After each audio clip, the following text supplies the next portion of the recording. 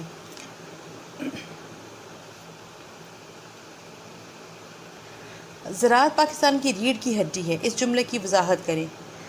یہ ہم نے پڑھا کہ جیسے ایک انسانی جسم میں ریڑھ کی ہڈی جو ہے وہ بنیادی رول جو ہے وہ ادا کر رہی ہوتی ہے، کردار ادا کر رہی ہوتی ہے، اسی طرح سے جو زراعت ہے وہ پاکستان کی ترقی میں، اس کی معیشت میں جو ہے وہ بالکل اہم ترین کردار جو ہے وہ ادا کر رہی ہے۔